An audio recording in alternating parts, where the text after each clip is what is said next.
All right, I think we are live. Good evening and welcome. We're going to wait for some folks to log in, see that we are ready to have another informative, educational, and entertaining conversation. As you can see, I'm still Eunice Elliott. As you know, I am a wonderful friend of I See Me Inc. So if you've been on the I See Me Inc. page, you've possibly seen me. I also am honored to serve as a board member for the organization. So we have a wonderful panel assembled this evening. And at the end of our conversation, we're going to open the floor up for questions. So again, thank you so much for tuning in. Make sure you share this on your page, because a lot of folks who may not have liked the I See Me page might miss this wonderful conversation. And right now we're all getting back to school. We have young folks who are getting ready and excited to take on the world. And this conversation, more than likely, not only is going to spark some new thoughts for you, it'll probably reaffirm some things you think you've noticed. It's one of those things where I think I'm noticing something, but not until you actually start understanding the statistics and the background of what you think you're seeing. It's true. So our conversation tonight is about the effects of underrepresentation of people of color in literature on society. So pretty much when you don't see brown people in books and magazines, how is that affecting us in the world? We know it's affecting us somehow, and we have a wonderful panel to discuss this in greater detail. So I'm going to just try to sum up just a little bit of who our panelists are. There's no way I can really go into everything they do, because they are all wonderful, dynamic women and authors and writers. I'll start with Patrice Mclaren. First of all, I went to high school with her, so that should tell you everything you need to know. But she's also a best-selling author and image activist, and she also sits on the Character Education Advisory Council for the nonprofit Because I Said I Would. And she also served as subject matter expert in the development of EverFi's online Black history curriculum, 306 Continuing the Story. She has also written 3 children's books, with a 4th on the way, and she has a series of books where I'm going to ask her about it a little bit later, but it's Have You Thanked an Inventor? Have You Thanked a Kid Inventor? And all of these wonderful stories of Black inventors and everyday items we use that sometimes we may not realize. So we're going to get to know more about Patrice in just a bit. We're also joined by Dr. Bryn Welch. Dr. Welch teaches philosophy at the University of Alabama at Birmingham. She was raised in Northeast Tennessee and earned her BA from Davidson College and her MA and PhD from the University of Wisconsin in Madison. And Dr. Welch is interested in social and political philosophy and applied ethics, but specifically questions about whether and to what extent the broad social justice considerations constrain what individuals may do for or within their families. So again, her work has been published in several journals, and we're going to learn more about Dr. Welch in our conversation. And then also we are joined by Selena Gonzalez. Did I get that right, Selena? Perfect. Yeah. All right. Selena practices the healing arts through writing and movement. She's a storyteller, a poet, an essayist, and an author. She authored All Around Us, and also she's a winner of several accolades, including the Tomas Rivera Mexican American Children's Book Award. And we're going to get to know more about Selena and also her route into how she became such an activist by just showing up for her own daughter. And I'm trying to see, do we have our next panelists with us? Where's the speaker? That's what's wrong. Let me in here. So we're having a few technical issues, but you can see we have Carol Boston Weatherford. And I will tell you, before we came on, the rest of the panelists were like fangirling. So hopefully we'll be able to get that technical issue worked out. Carol Boston Weatherford is the author of Unspeakable, The Tulsa Race Massacre. She's written over 60 books, including the Newbery Honor winner, Box, Henry Brown Mails Himself to Freedom, 3 Caldecott Honor winners, Freedom in Congo Square, Voice of Freedom, Fannie Lou Hamer, and Moses, When Harriet Tubman Led Her People to Freedom. And more recent titles include Beauty Mark, a verse novel of Marilyn Monroe, R.E.S.P.E.C.T., Aretha Franklin, the Queen of Soul, and The Roots of Rap, 16 bars on the 4 pillars of hip hop. She is a 2-time NAACP Image Award winner, and she also teaches at Fayetteville State University in North Carolina. So hopefully we will get all of those technical issues worked out and have Carol Boston Weatherford back with us. But we're going to go ahead and start our conversation. Carol, can you hear us? I can. Yes. Thank you so much for working and being able to join us. I can tell you when you were coming into the room and having technical issues, the rest of our panelists were fangirling and screaming. Oh, thank you. So we're excited to have you join this conversation. So first of all, I'll just start with each of you. If you can tell me why you are passionate about writing and what you write about. We can start with Dr. Welch. You were thinking, don't ask pressure. No, I was just like legitimately like teary about being in this room. So I when I was 30, my daughter was born, and my daughter is Black, and I adopted her, and I was so excited because I have always loved children's books quite a lot. And so I proceeded to buy multiple bookshelves and stock them just like with all of my favorites from my childhood. And I think I was reading a book on transracial adoption, and somebody mentioned, make sure your books feature people who look like your kid. And I was like, it was one of those moments I tell people, like, I'll spend the rest of my life apologizing for not knowing, because I made it 30 years without noticing. And I'm now horrified to have not noticed. And also, like, it's one of those instant moments where, like, I'm also now a mama bear, and I'm real mad about it. And I'm really, like the stories that I want her to see herself in, and the stories that I want her cousins who are white to see people who look like her in. So I got real mad about it. And so I started writing papers, and then I did the TEDx talk, and our family also never appears in books. So a friend of mine and I co-authored a book about a family that looks like mine. So that's it's basically just like a mother's rage, I guess, is the way I would describe it. And what's interesting, and I appreciate you sharing that perspective, that you had an anger associated with not having that realization for 30 years. And I think that's what we saw a lot in this country this last year or so. A lot of our white colleagues and family members and friends and coworkers were like, wait, what? And they had not realized how much of the experience of their friends or coworkers that they never had an understanding of. But we're going to talk more about that later on in our conversation. Patrice, would you like to share how you got into writing and why you're passionate about it? Actually, I'm listening to Brynn, and when she said a mother's rage, it kind of resonated with me. Wasn't necessarily a mother's rage so much as it was a mother's sadness, right? I can say that my book, Have You Thanked an Inventor Today, is my first book, and it was really birthed out of trauma, right? It was birthed out of the trauma that was Trayvon Martin, the trauma that was Jordan Davis, the trauma that was Mike Brown, the trauma that was Tamir Rice. Tamir Rice specifically because that baby was 12, and at that time, my baby was 12, and it hurt my heart. It hurt my heart so much that I couldn't even look at his picture.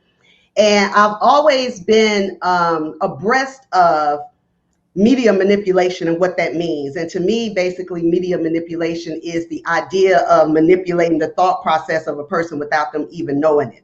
So in my mind, a lot of this was happening as a result of media manipulation. I began to think in a solutions-based way. What can I do, right? What can I do? Well, you do all right with a pad and a pen, right? Why not just write a story? Why not create a piece of media that can actually humanize Black boys and showcase and highlight Black excellence, right? So that basically was the genesis. It was the thought process. It was the fuel behind me actually writing my book. And that's what inspired it. So not a mother's rage, but a mother's sadness. Thank you so much for sharing that. Selena, would you like to share? I know I've read an article about some of your inspiration, so I'm very aware with it, I feel, but if you wouldn't mind sharing with our audience why you started writing and why you're passionate about it. Yeah, thank you. There's a lot of roads that led to writing. I started in undergrad in journalism, I think partly because, I've always enjoyed words and wanting to write, but unless, and I know we're probably going to dig more into this later, but unless that industry is something that's in your family, unless it's something that you see, it's hard to kind of know how to get in, right? And so I think that for me, journalism allowed me to write, but then, was a real job kind of thing, right? So different paths again, but with my daughter, like my moment with my baby came when she was about, I think she was about 3 years old. She was an early talker, but we would go to the library. I would take her to the library, and the librarian there was great. She had these little boxes of books on the floor, and like the kids could dig through the board books and choose them. And so my kid chose the same books every time. Every time she chose the same 6, 7 books, and it was books like Welcome Precious by Nikki Grimes and Please Baby Please. I think Spike Lee wrote that. And there was all these books, and they all had, except for one little ducky book, right? They all had Black children on the cover, beautifully illustrated books with Black children. And she would get the same books, and then we would turn them in, and she would dig through the same books like real intently, right? But then when the librarian would bring those books back, she would find the same ones and take home the same books. And it kind of amused me, right? Like, and I remember asking her one day, baby, why do you choose the same books every time? Like, you don't want these books, just to, mix it up. And finally she pointed to the book and she said, because the baby has brown skin like me, see? And she pointed to her own skin and to the book covers. And she's very morenita. She's very dark, as we say in Spanish, right? Like, she's very native looking. And so she's not Black, but she's dark skinned. She saw the brown skin on herself and on the children in the book. And so it's one of those things where like you can pontificate and you can, think about and analyze and read all these studies, but from the mouths of babes, right? Like my young child saw herself in a book that wasn't even necessarily her, and yet it was, right? She saw beautiful brown skin, and she wanted that. She wanted a story about that. And so, so I think at a certain point, and again, lots of things led up to there, like you have to change the reality that you see, right? Like you have to throw your hat in the ring and just say, okay, well, if I am a creative person, we kind of have to be brave and put forth our stories as well. And now this is her. She's the one who's on the book. So now her brown skin's on the cover. That's beautiful. I love that. Carol, would you share with us why you write and why you're so passionate and prolific at it as well? Sure. I came into the children's book industry at a different time than the rest of the moms here, and I'm now a grandma. I started writing myself when I was 6 years old. I dictated a poem to my mom when she was driving me home from school. And because I started writing at such a young age, I believe that writing is not what I do, it's who I am. So I've been writing poetry all my life, and I was writing for adults, writing adult poetry and working as a journalist and a publicist when I became a mom. And just as several of the other panelists noted, my children brought me back to children's literature. And I noticed at library story times that there were more books with children of color for my children than there had been for me. Because, you could go back when I was a child, you could go a month of Sundays and a year of Sundays and not see a child who looked like you if you were a person of color. So I welcomed the books that like Tar Beach by Faith Ringgold, Bright Eyes, Brown Skin was published by Just Us Books. That was a book that my own mother gave my children. And Brown Honey, I think it's called Brown Honey and Broomwheat Tea by Joyce Carol Thomas and illustrated by one of my collaborators, the late Floyd Cooper. Those were books that my own children loved, but really it was Tar Beach that was the turning point. My kids loved that book so much that they fought over it, and I bought them a copy. They encountered it at a library story time, and I bought them a copy. So when I switched from writing for adults to writing for children because I had already been writing some little rhymes for my kids anyway, and I thought, well, maybe I can do this. If there is a multicultural boomlet in the children's book world, maybe I can ride in on that wave, and I was able to. So I write the kind of books that I wish had existed for me as a child, and the kind of books that I would have wanted my children to read when they were young. Of course, you know, some of the issues are the same. I often write about historical subject matter, but when in doing that, I'm trying to provide context for the present. So I'm connecting dots between things that happened in the past and issues that persist today. So I write for children because I love children. I believe they're the most important audience, and I believe that all children need to see themselves in books and also see others in books. Thank you for sharing that. I'm curious for Patrice and Selena. I feel like Bryn mentioned it in that she had gone 30 years without certain realizations. And then even Carol spoke to knowing that there weren't that many books featuring people of color when she was growing up. Patrice or Selena, do you remember growing up looking for books for people that looked like you, or was it not even a point of consciousness until you had your own children? For me, it really wasn't a point of consciousness until I had my own children. In fact, when I think about my childhood and what I would read, I really gravitated to poetry more so than novels, or I just really gravitated to poetry. I remember going into our school library, and I'm about to age myself. Okay. I remember going into my school library, and they didn't have Xerox machines, right? They still had I don't even know what they call the copiers, where the ink is purple, you know. So I couldn't just copy a poem on the Xerox machine. So I remember going into the library and physically writing down poems, like multiple poems, and taking them home and memorizing them and reciting them. So it wasn't a point of consciousness for me, but I will tell you though, I didn't gravitate towards books, but the poetry that I gravitated towards, yeah, they were all Black poets. It was Langston Hughes, Nikki Giovanni, Gwendolyn Brooks, you know, Maya Angelou, those giants, right? So I did gravitate towards that as young as I was. I didn't even understand what I was reading, but it was just something about the language. It was something about the verse. It was something about, you know, the way the words just kind of danced and flowed that just really drew me in. So yeah, I hope I answered the question. Mm-hmm. No, for sure. Selena? Yeah, I do also feel like I didn't realize that there was quite a dearth in children's literature per se. My parents were, again, they were community activists. They were involved in the Chicano movement, and we're in a mixed neighborhood where there's a lot of Black folks, a lot of brown folks who work together. And then like in the arts, that was always celebrated. And so I enjoyed that in music and then literature, but again, like poetry, literature for grown folks. I do remember one moment when I was young. I think I was about 12 years old, and we were at the grocery store, and I was always drawn to the magazine rack. And my mom knew, like I would just wait for her there. And so I would look through all these magazines, and at the time, the Tejana singer Selena was on the cover. This was before her death. People sometimes ask me if I'm named for her. I'm like, no, I'm way older than that. But like she was on the cover. And this was before her, you know, she was murdered. They were celebrating her. And I just remember picking up the magazine, and like something happened within me, because I remember wanting to cry and not knowing why.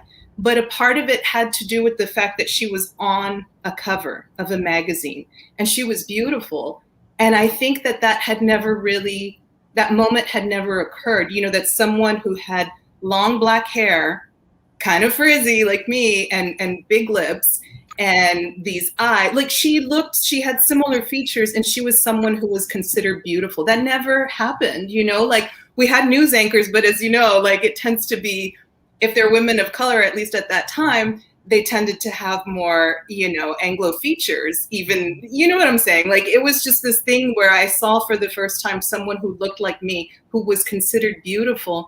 And it changed something in me, you know? But again, that was a magazine. It wouldn't be until my child came to where I really saw how few, you know, Native American looking kids there were on the covers of or within children's literature.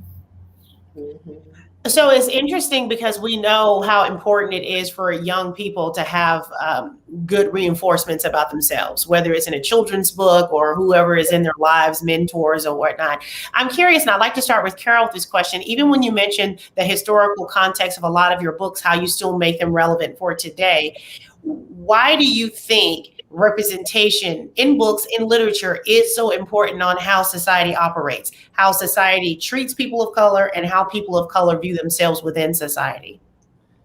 Well, for children's books, I want to start with picture books. Picture books are often the only museums that some children will ever go to. Mm.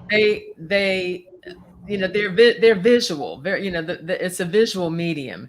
So it's important for children to be able to see themselves. The name of the organization, Do You See Me? There's an expression, if you can see it, you can be it. What if you can't see it? Mm. I didn't know that I could be a poet, even though I had been writing all my life. I had no idea that becoming a writer was an author was a career path that I could pursue until I went to poetry readings featuring Nikki Giovanni, Haki Mm. Mahmoudi, and poets of the Black Arts Movement. And I was already out of college then. What if I had thought when I went to college that I could be a writer? I might have guided my studies in a completely, different way. So it's validating for children to be able to see themselves in books, and not just in books, but in every field of endeavor. They need to be able to look to, the STEM fields. They need to be able to look to media, and not just see, like when I was growing up, as Selena noted, see people of color who have Anglo features. They need to be able to see people who look like them and are not, don't necessarily represent the Western ideal of beauty. So it's crucial for kids to be able to see themselves. It's affirming for kids, I believe. Mhm. And the converse, if they don't see themselves, is harmful, I believe. Does anybody else want to take that as well? I was going to say, Carol, even when you said what you learned you could be after college, it's really no limit to being inspired by seeing something. You might see older people getting into athletics because they saw someone else their age doing something. I remember growing up in Bessemer, Alabama. I didn't know you could be from Bessemer, Alabama and be on TV until I saw Bo Jackson playing for Auburn. Mhm. He was from Bessemer, but I was like, how can he be from Bessemer if he's on TV? I Mhm. remember that. And so to go on and become a television news anchor, I always share that story because it just took me realizing somebody from my town could be on TV. That was an unheard Mhm. concept. And I think sometimes we miss that it is that simple connection that you can make for especially a child to let them know the possibilities of their lives. Patrice, do you want to speak on that about why it is so important for young people, especially everyone, to see representation, but especially our young people? Yeah, I mean, it's important for reasons like you said. I mean, that's one of the reasons why I love doing authors visits in Bessemer, right? Because I love the idea that our children can look at me and say, "Oh, I could be an author too." You know what I'm saying? Just to be able to see that and for it to be tangible for them, that makes the idea of them, if they want to, they're dreaming or aspiring to do something like that, then they can. And I don't want to be like a Debbie Downer, you know what I'm saying, and just drain energy. But I think also part of the reason why it's important to have accurate representation, right? Because that's another part of it. Like you can have representation, but it could be misrepresentation, right? And then that misrepresentation, like Ms. Weatherford said, can be really harmful. So it's extremely important to have accurate representation of yourself and to see a balanced image of yourself, right? Fortunately, white children, and I don't even know if white children or white parents or white educators even recognize the privilege that their children have of being able to see balanced images of themselves, right? They're able to see themselves as the good guy, and they're able to see themselves as the bad guy. You know, I can go in, I can make the table, and I can smash the table, because, you know, we're all like, we're what's the word I'm looking for? We're not monolithic in behavior, right? So when you're able to see yourself from a balanced perspective, that's really a privilege, right? Oftentimes, children of color, either we're not seeing ourselves, or when we are seeing ourselves, particularly for Black children, quite often we're seeing ourselves from a space of trauma. We're seeing ourselves from a space of oppression. And that can really lower the morale of a child. You know what I'm saying? It can lower their self-perception.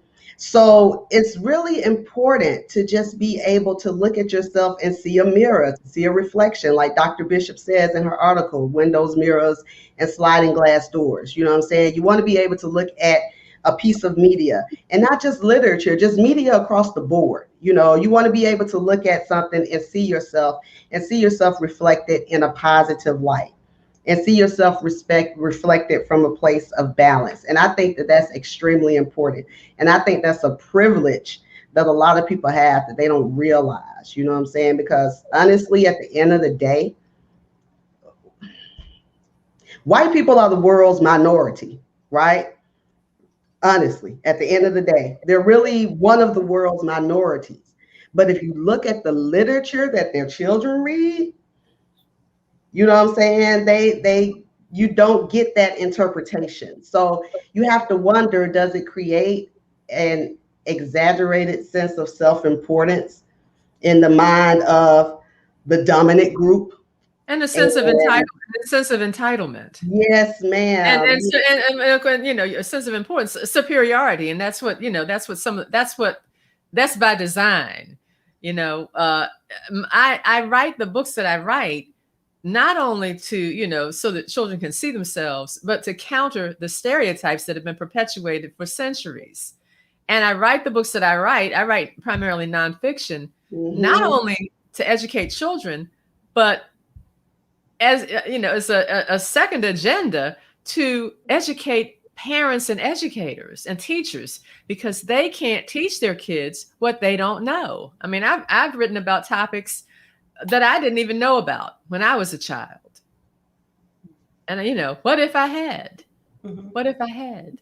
And this is part of the reason why I love your work. You're like one of the premier grand counter storytellers, right? And I give thanks for you, because this is what you do.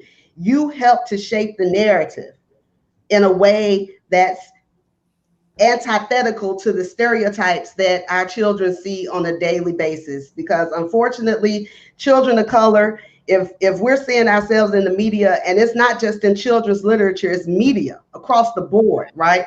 Children of color, people of color, if we're seeing ourselves in those spaces, usually it's from a position of dehumanization and demoralization, period. And this is why the work that you do, and this is why I was fanning out when you hit the panel, because the work that you do, oh goodness, I just give thanks. I would like to go to Bran, and I think you were probably going to say something, but when I was going, before Patrice went into really the specifics, and it is important to say accurate representation and balanced representation, I was going to ask about the psychological consequences of not seeing that representation. But what I wanted to ask you, Bran, is when you have already spoken to something that you did not notice until you had a Black child, and then you hear Patrice talk about the privilege of white people and being able to see themselves in all spaces.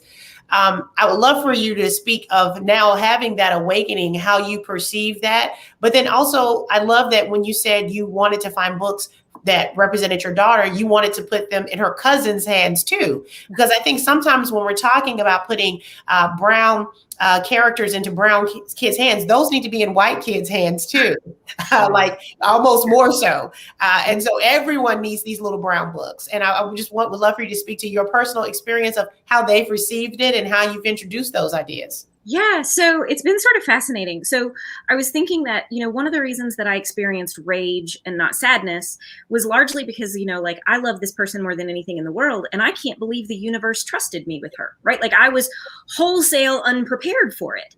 And so speaking of the degree of privilege, right? Like it's a degree of privilege that strikes me. It's a weird feeling to have complex feelings about how my family was formed, right? But I was formed by a system that is a degree of white privilege that has reached points of absurdity, right? That like I can get from start to finish in an adoption process with nobody looking around my house or my life and saying like, here might be some challenges, right? It just didn't happen. So when I started talking about it, it was funny, interesting, not haha.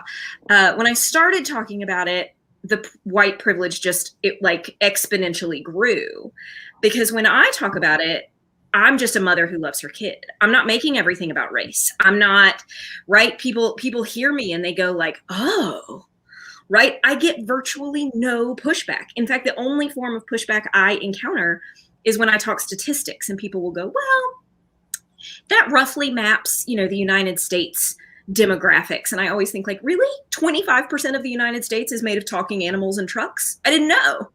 I was unaware that was like a census block. So, but I don't get the kind of pushback. And so then I'm having this weird thing where like, I'm saying things that people have been saying and I myself have not been listening to forever. But now suddenly people are listening to me. And it's not a surprise why, right? I am white. But in response to it, what people did was they all started giving me books about Black characters for Lizzie, which is fun. I mean, it's one of those things where like, I know it was coming from a place of good intentions, but I was like, right, except now that's like my only mission in life, right? Like now my child's bookshelf is fine. How's yours? That like, but it didn't dawn on them that I wasn't just saying my child needs these books. I was saying these books are for everyone. And by the way, friends, you've been asking my child to see herself in in stories of white people forever. Are you telling me that like you think so little of your child's imagination that your child can't possibly read a book about a child who looks like my child and envision themselves? And that like, so, my solution at the moment is I just kind of respond with humor and say like, oh, I hope there's one on your shelf too. Because yeah, it's a very strange phenomenon that I have like, did you think I was saying, please give me books? Because I will say, if you get a cat, all your friends will give you cat stuff. If people have very small imaginations, but to speak to when you were talking about, the statistics of animals starring in books or talking trucks, that's what the stats show, is that there are more animals represented versus people of color. Now, as a children's book author myself, I have animals. I have the 2 dogs that are scratching on my door right now in my books, because what I found and why I was inspired to write children's books starring my 2 dogs is that they're 2 different types of dogs, but they get along because they want the same things in life. And I thought, from my social media feedback, everybody hates everybody online. It can be religion, it can be politics, it can be teens, it can be you put sugar in your grits instead of salt.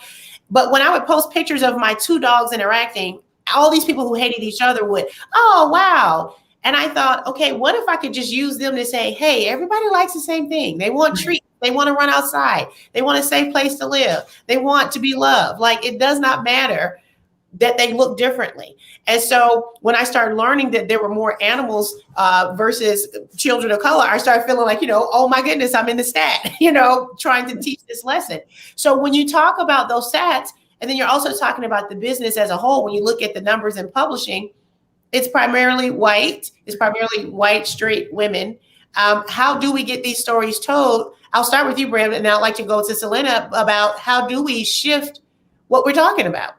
Yeah, I really struggled with this. So when we wrote our book, we ended up self-publishing because the publishing houses that were, so for one thing, because it was about my child and I had really like I'm going to know the illustrator and I'm going to like, it was a very controlled situation. But we had a lot of trouble because even the publishing companies that were accepting submissions and the publishing companies that said, we really want to feature people of color in our books, you couldn't submit illustrations. Mm-hmm. And so the only way that we could code to them that this book met what they were looking for was to make it part of the story. But we deliberately set out to not make it part of not in a colorblind way, just in a kid being a kid way. And just having adventures.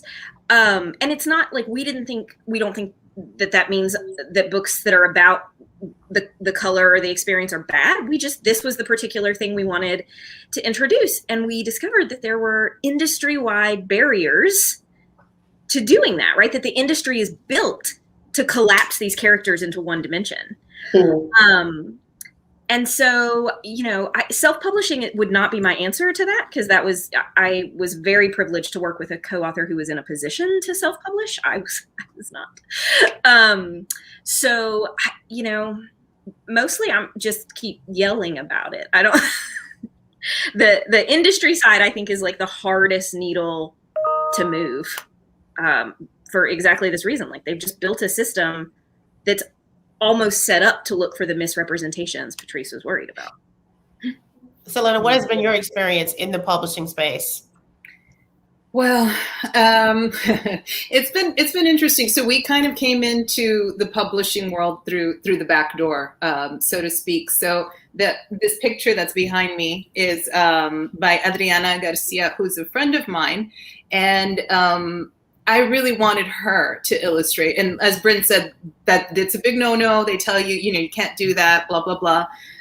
So we did it through an art grant first. We did it as a story walk. So if you imagine this is page 1, you walk, walk, walk, page 2, walk, walk, walk, page 3. So we did that. We got an art grant to do that. And then all the people who showed up, they signed a list saying, yeah, I would love to receive this in a book. And so we were able to take that to a small publisher and say, hey, look, these 200 people in San Antonio said they would. But we thought about self-publishing as well. I was at the time living in China, in the city where they print a lot of the books. So we thought about it, but oh my God, it's just, and I've since self-published something else. It's a headache. There's so much involved in it. There's so much involved. Like, I'm grateful to my publishers, but I said, let's take a chance. Let's see if this one small house in Texas, we'll take it. And they did. And we were so happy about that. But there are so many gatekeeping tactics in many fields, but definitely in publishing. And now that we kind of made our way in, when it comes to the publishing world, like, there are times where I worry that I'm going to get in trouble. You know what I mean? Like, I'll get on my little soapbox any chance I'll get, because I think that the way the publishing industry says that they are trying to diversify it's just a lot of talk. You know what I mean? Like, it's a lot of talk if they're going to be doing things the same old way, right? Like hiring a diversity consultant who quite often is white anyway, and not always, but most often.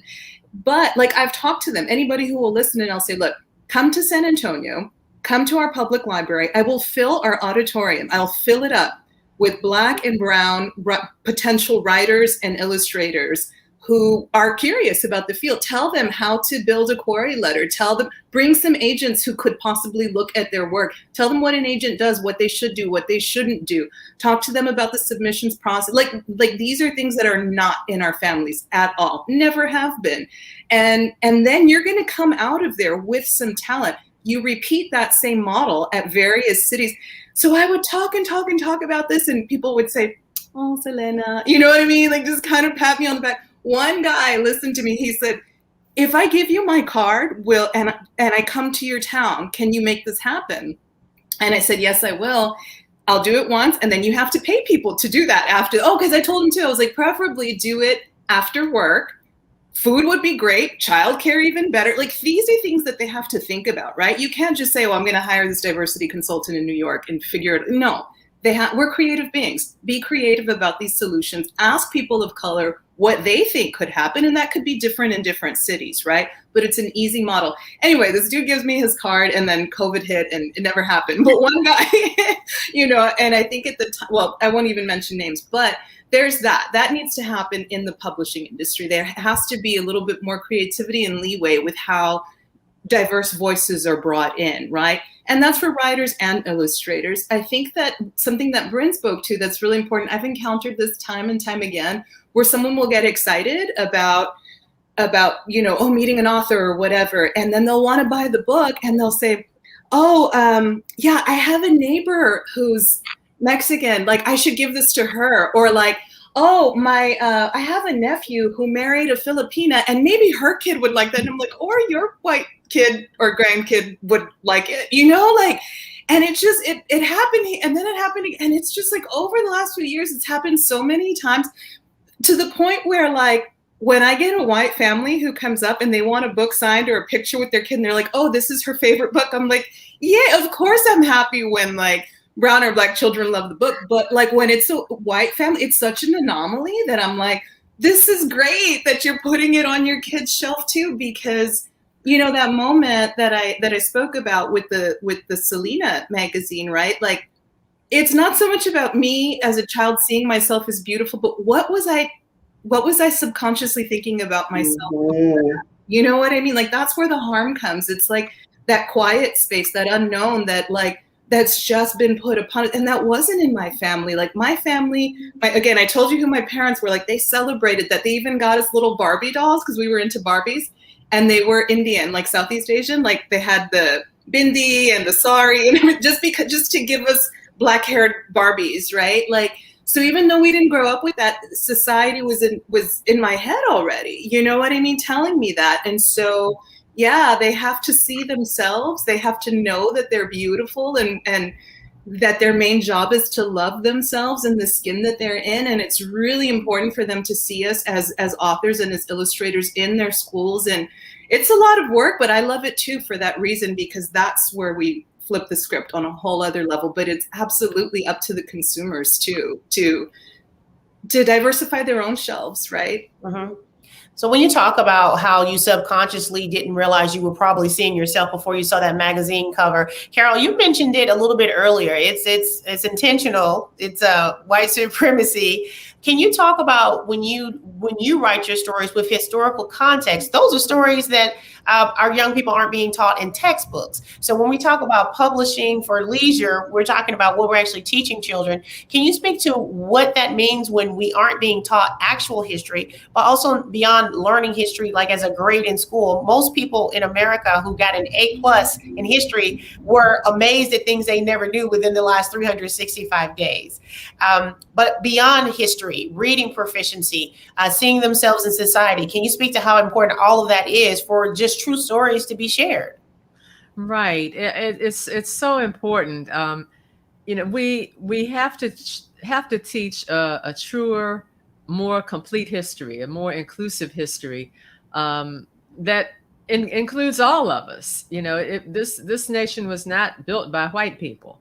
It was not built by any group alone.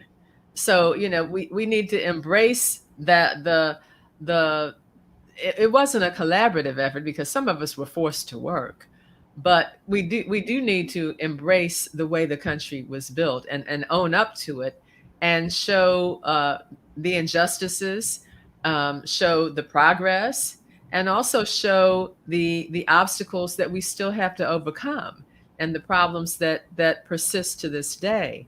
And only if we tell children the truth can we make real progress. Otherwise we're just going to keep repeating the same history over and over and over again. And we, you can see it right now with voter suppression, with January 6th, the white supremacist insurrection. You can see it on Fox News. And I won't get into that anymore. But I do want to piggyback on something that Zelina said, and that is about how do we get more people of color into publishing. It's not just about the creative side, about the authors and the illustrators. It's also about getting people of color inside those publishing houses, and that's an even greater hurdle, particularly when you're talking about New York-based publishers, because you essentially have to be a trust fund baby to be an editorial assistant in New York. You've got to have somebody who's going to subsidize your income until you can move up the ladder to be self-sufficient in that city. So, that's an even greater hurdle. There are some organizations like We Need Diverse Books that are trying to create opportunities. They are creating opportunities for people of color to get internships, and We Need Diverse Books also has a mentoring program, as does Highlights Foundation. But I think, to Selena's point, we need to get to the point where we are taking programs like that into the community, because often, we don't have a roadmap. I had no one to mentor me when I was coming into the industry. In fact, it took me many years to even pursue my creative goals, because that was not in my culture to have a creative career. I was in public relations, and that was foreign enough to my parents. They kind of got it because it was in business, but to say, "Oh, I'm going to be a poet," that would not have flown back in the 1970s when I was coming up. And I think it would probably concern most parents today if their child announced after high school, or even worse, after college, that they wanted to be an artist or a writer. Because, for many years, I had to say, people would say, "Well, what have you written?" That's the first question somebody's going to ask you. "What have you published?" And I'm like, "I don't have any books yet. I've got some poems in literary journals, and I've got some works out on some manuscripts out on submission." But, you have to, for many years, everybody doesn't hit it big overnight. Most people do not. So, we have a long way to go in terms of diversifying the publishing industry on the creative side and within the inside the publishing industry. I would love for everyone we're going to start taking questions from the audience before we end our conversation and time together this evening. What are next steps? What can everyone do? Everyone isn't a writer or an illustrator. Everyone necessarily doesn't feel like they have a story to tell. What can we all actively do to help spread diversity in literature, especially for our young people, but for anyone? What action items can we all take? Well, we can buy books by BIPOC authors and illustrators. We can, at the public library, we can request that the library purchase those books. So that, that involves maybe reading some book reviews, and going to the library. And if the library doesn't have that book, ask. That's how books get into public libraries. The patrons request certain books. So those are some steps that we can take, and we can give books to our children's teachers or our grandchildren's teachers. Teachers have to buy everything from tissues to construction paper. I mean, they don't earn nearly enough to be supplying their own classrooms. So we can give books to our children's schools and classrooms, the kinds of books that we want our children and everyone's children to read. Bryn? Yeah, so I'm a big fan of the walk up and ask where are the books, or where I love few things more than not at libraries. Librarians are wonderful, so I ask very nicely there. But I moved to Birmingham from a town where the stores literally did not have hair products for my child on the shelves. And I loved nothing more than asking the manager, so where would the hair products be that and just that moment of discomfort. I'm a big fan of that. I also, sorry, that's probably not nice. I would have gone for the teacher. I think teachers are really a good way in part because they want books. They want to fill their shelves. And in no small part, I think, and this might reflect the teachers that I spend most of my time with, but they're really trying. Most of the teachers that I work with are having the same kind of I'm almost 40. How did I not know? Right. And the books are so useful because they build a vocabulary, right? I grew up with when colorblind was thought to be good. And so white people like me don't have a vocabulary, right? There's it's taboo to talk about race. It's we whisper the word black like it's a bad word.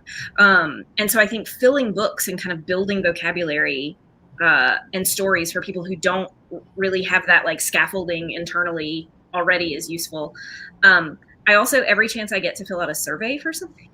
So like I don't know if you all, well, I know you're familiar with it, but I don't know where all it is geographically, but my daughter grew up in a state that had Dolly Parton's Imagination Library, right? Where they send the child a book every month for the first 5 years of their life, which is just mind boggling. And those are that's a big purchase. That's like consumer ethics on steroids, right? And so I try really hard anytime somebody is what I would call a high impact consumer. I try really hard to, find any way I can to communicate to people in those organizations. Like, you got a chance to do something really good here. So those would be my recommendations. But yeah, Phil, give the books to children, even if they are white. They will. Okay. They will read them. Okay. I encourage the audience to send in your questions now as well before we wrap up. Patrice, would you like to speak to what can we all do to help diversify what we're consuming, especially our young people in literature? That's funny because I actually sent a request to the Dolly Parton Foundation to see if they purchased my books because my son used to get them. He was part of that, and they shot me down. But I think that another thing that we could incorporate, I think educators, I love teachers. I love educators. I love them. I love them. I love them. I think that, like Ms. Weatherford said, they're not paid enough. They're underappreciated.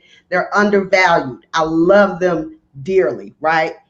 And I'm saying all that to say, I do think they could do one more thing. No, I'm just joking. But I do think maybe some educators might consider incorporating multicultural literature into their curriculum outside of just during those ethnic holidays. You know what I'm saying? Like, for instance, my book, Have You Thanked an Inventor Today, is an awesome book for Black History Month because it highlights not all of them, but it highlights different inventions that this little Black boy uses throughout his day, and all of them were invented by Black people. Yay! Awesome Black History Month read, right?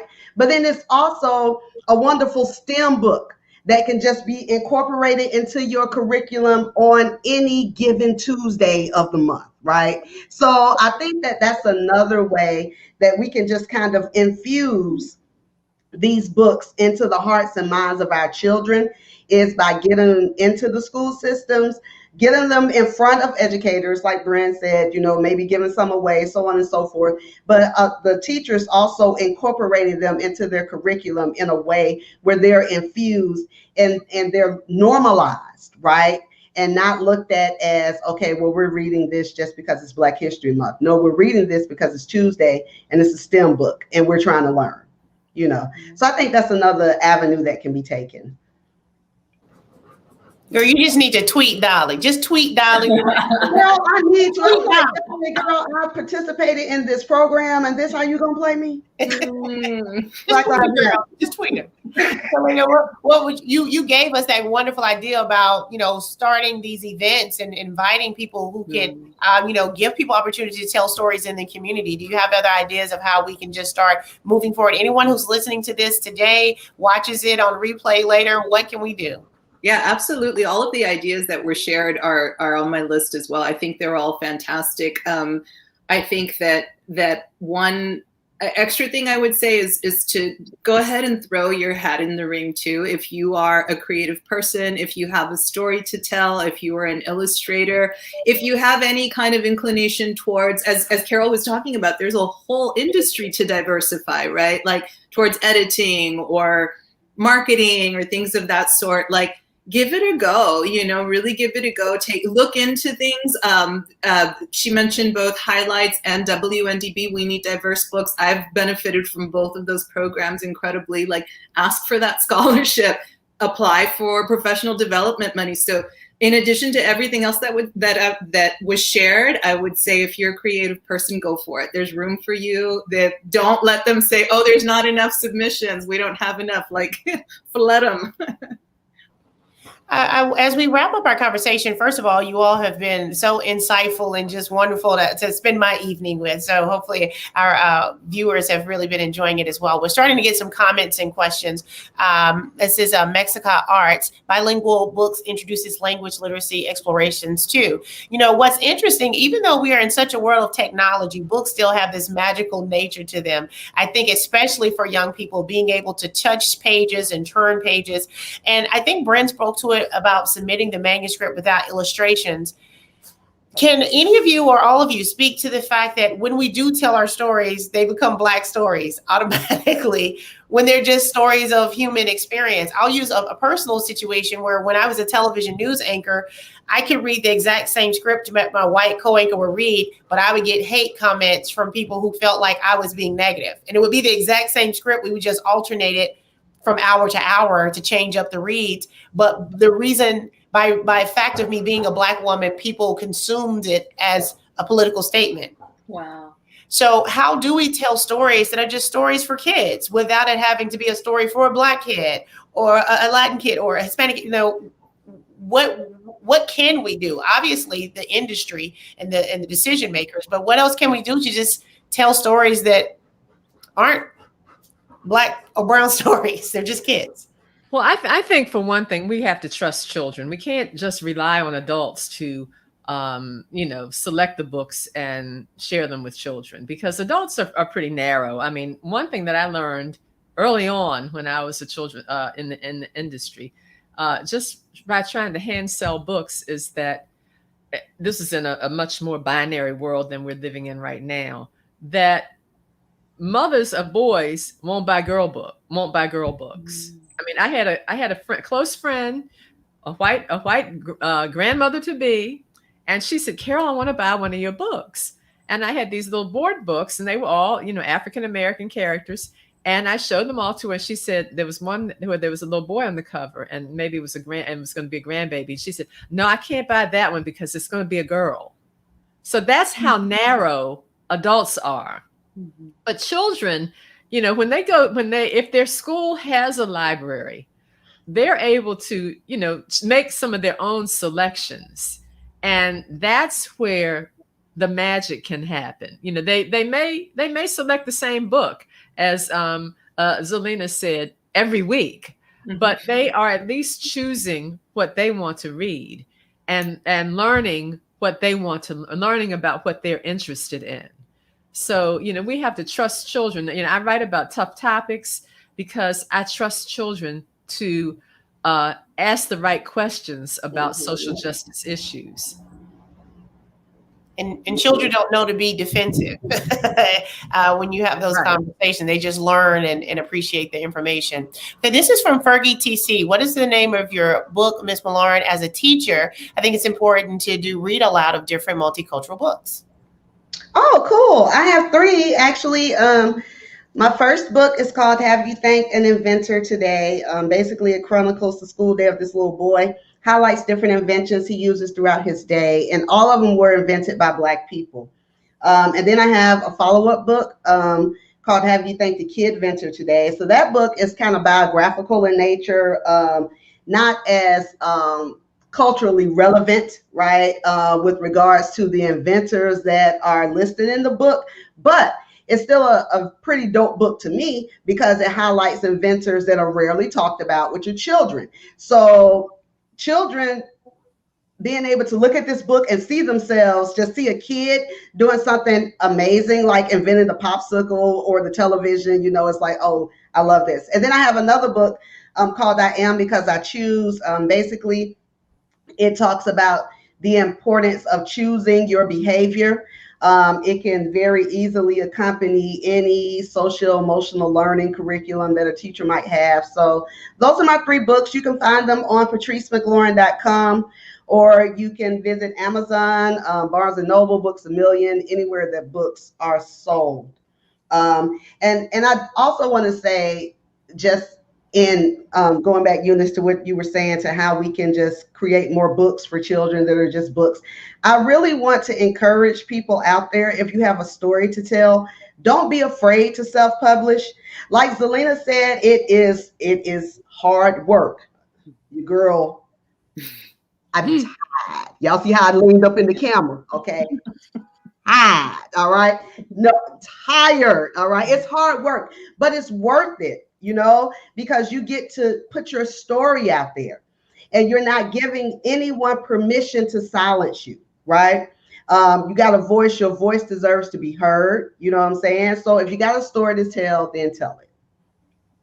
Okay, we have another question. What have been the challenges of publishing with a traditional publisher versus self-publishing? I think some of you spoke to wanting one of the main things that all of us creators have is we want to maintain as much control as possible of our stories. But what do any of you have some challenges you can share with us, traditional versus self-publishing?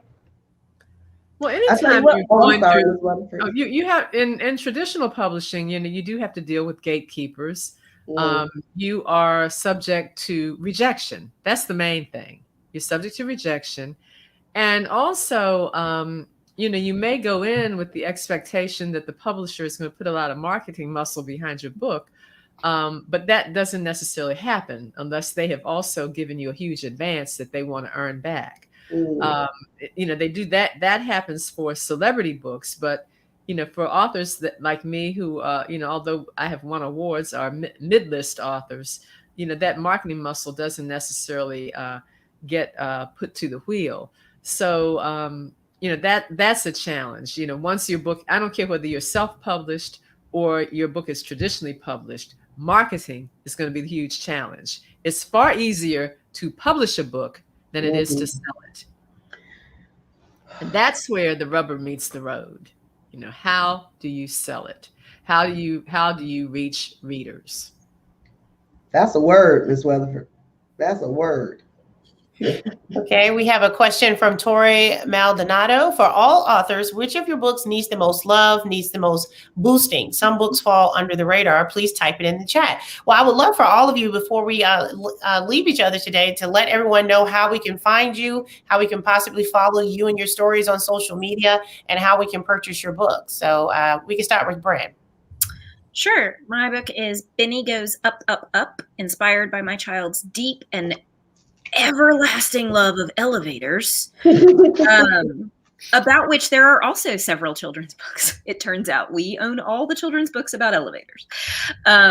So it's called Benny Goes Up, Up, Up. You can find it on Amazon or at Barnes & Noble. And you can follow me on Instagram at BlazerBren. It's mostly just pictures of my daughter because she's my favorite person. I've heard. Yeah, I like her a lot.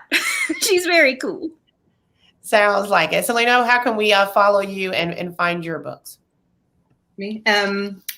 Okay, I'm on mute. So my books are out of print, but we just, so Lee and Low just acquired Cinco Puntos Press. And so this is all around us. It'll be back in print at the end of September. And then our new one is Where Wonder Grows. And that one's coming out in January. COVID slowed everything down, and so did the merger, but that's okay. We're back on track. And then this is my little self-published one. This is my copy. They're not as rough looking. I'm sorry. This is a mirror effect, so I'm like having a hard. There we go. And so this is based on the Loteria cards. This is from Mexican indigenous tradition. So I self-published this. It's a way of looking at affirmations, writing prompts, divinations around that traditional card deck. I'll put my info. I'm still working on my website. I'm not good at certain things, but on social media, I'm on Instagram at X Factor Live, and I'm on Facebook as well. And that's the best way for now, but I'll put that in the chat. Thank you. Wonderful. And Miss Carol Boston Weatherford has put in the chat, In Your Hands and Dreams for a Daughter. Both are illustrated by Brian Pinkney. And I guess you're not going to list all your books? No, I don't have time for all that. I absolutely love it. Yeah, I am Poet Weatherford on Twitter, and Carol Weatherford and Carol Boston Weatherford on Facebook, Carol Weatherford on Instagram. I'm most active on Twitter. I have upcoming books about Nancy Pelosi and the late Congressman Elijah Cummings. Oh, wonderful. Oh, wonderful. Well, we will definitely be looking for that. Please, if you are watching this, make sure you follow everyone. I'm a Eunice Elliott on all my social media. I couldn't come up with anything more clever than what my mama came up with 46 years ago. But I do want to, I have children's book, but I actually have my book, 10 Things Your Mama Never Told You, But Mine Did. Unconventional wisdom to navigate a world that cares nothing about you or your feelings. And so you can find that on my website or on Amazon. But it's a young people, older person book, just to say, my mom raised me to believe that I could do anything and that I was special, but that no one cares. So I think sounds like my mom. Yeah, that's chapter 1 of the book is you are so very special, but remember, you ain't special. It has served me well, and that's why I wrote the book. So I want to thank all of our panelists again. This has been such a wonderful conversation.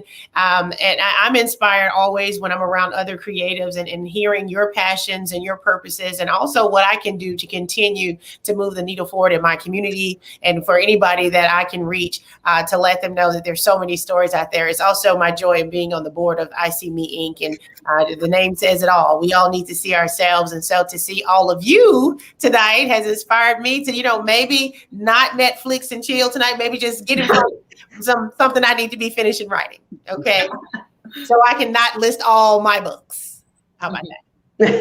How about that? That was a flex. Okay, I don't have time for that. I don't have time to list all my books. You have more than enough time for me to list mine.